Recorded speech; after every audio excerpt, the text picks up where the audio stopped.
Tropical storm warnings and watches issued as a potential storm moves towards the Windward Islands, and in sport, West Indies lose the balance of power on the first day of the first historic test at Edgbaston. I'm Ricardo Roberts, and this is Caribbean in 10 for Thursday, August 17. I'll be back with the details after the break.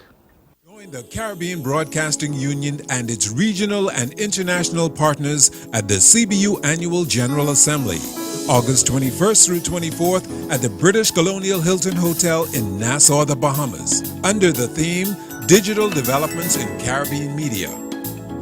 Prime Minister of the Commonwealth of the Bahamas, Dr. the Honorable Hubert Alexander Minnis, will welcome delegates during the opening ceremony.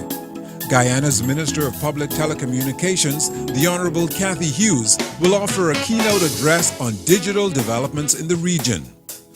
See the launch of the UNESCO-sponsored Manual of Social Media Guidelines for Caribbean Journalists, with guest speaker Jamaica's Director of Public Prosecutions, Paula Llewellyn.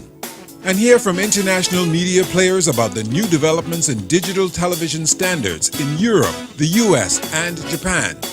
And this year's Caribbean Broadcasting Awards Gala at the Atlantis Resort Paradise Island is not to be missed. Call 246-430-1007 to book your space in the 3-day conference and exhibition. Don't miss the CBU 48th Assembly at the British Colonial Hilton Hotel in Nassau from August 21st through 24th. Discounts on flights to the assembly on the official airline, Caribbean Airlines.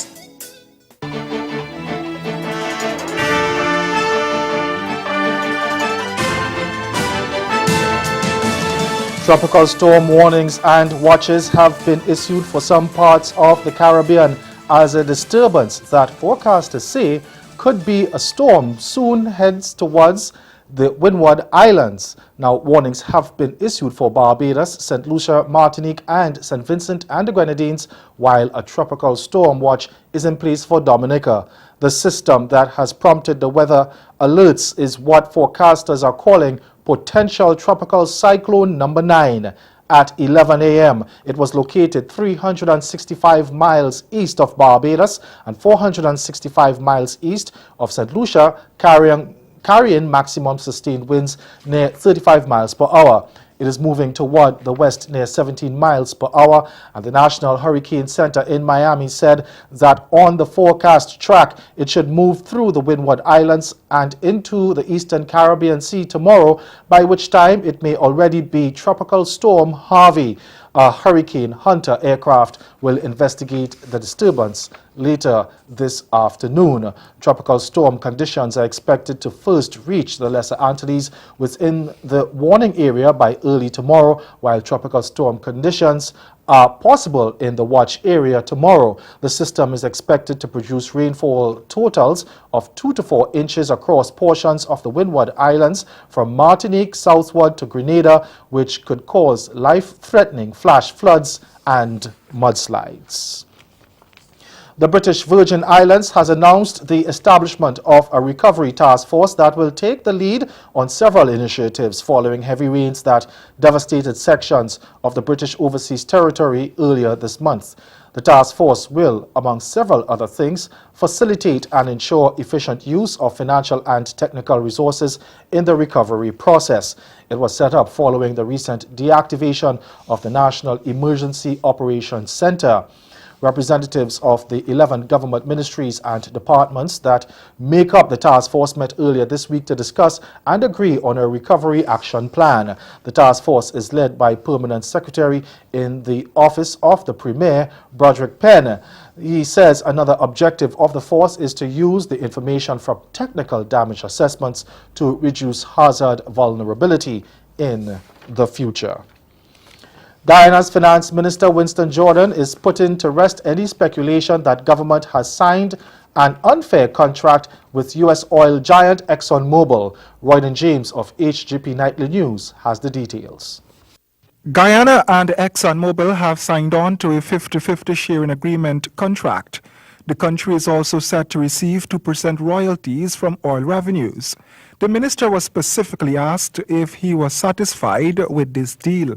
It is not for me to be happy or unhappy. I'm once cabinet has approved a document or whatever, collective responsibility. Collective responsibility. The minister said that the noise that the coalition has signed on to an unfair contract is without foundation since the contract was not crafted during the tenure of the coalition. That was a contract that was already in place. We inherited that contract. If anything, it's a plus for this government that we were able to extract something more. But let's be blunt, we inherited the contract from the previous government. The minister stated that there is no basis for renegotiating a contract that was inherited. The Statistical Institute of Jamaica is reporting that more Jamaicans are now employed than at any other period in the country's history. The number of people securing employment peaked at a historic 1,204,800 in April this year, which was 35,800 more than the number of people employed in April 2016. That bettered the employment levels in July 2016, when the country recorded the lowest employment figures in the 5 years and the highest employment level for a single month since October 2008.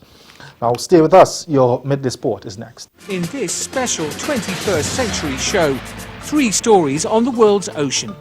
Coral crusaders in the Seychelles, plastics pollution a threat to us all, and saving the Pacific's tuna. 115 islands in the Indian Ocean and over 1 million square kilometres of sea. The Seychelles, tourist paradise and haven for fish. We depend on our marine resource.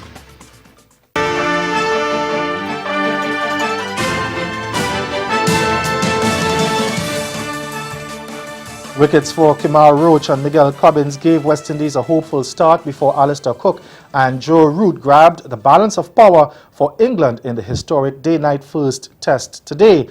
At the interval, England were 108 for 2 in their first innings after deciding to bat, with left-handed opener Cook not out on 50 and Joe Root not out on 40, fully engaged in an unbroken third-wicket stand of 69. Now Roach and Cummins put smiles on the faces of the West Indies when they defied a hard, easy-paced Edgbaston pitch to remove debutant left-hand opener Mark Stoneman and rookie Tom Westley, respectively, both for 8 to leave England 39 for 2 inside the first hour. But the visitors, playing a 4-pronged pace attack that also comprises skipper Jason Holder and Alzari Joseph, typically lacked consistency, allowing the home team to collect 22 boundaries in the afternoon period and a score at a rate of 4 and over as Cook and his successor Root repaired the early damage. Now West Indies failed to make further inroads into the England batting as Cook and Root gave further proof of their class with a volley of strokes.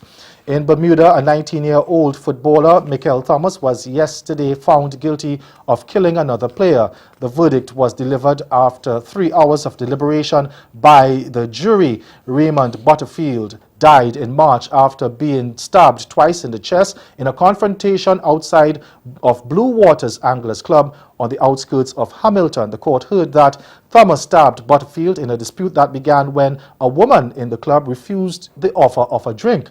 The 2 men later brawled in the street outside the club. Butterfield died as a result of 2 stab wounds to the chest and 1 in the left lung and a second striking an artery. Now that's Caribbean in 10. Join us again at 6:30 for Caribbean Newsline. Good afternoon.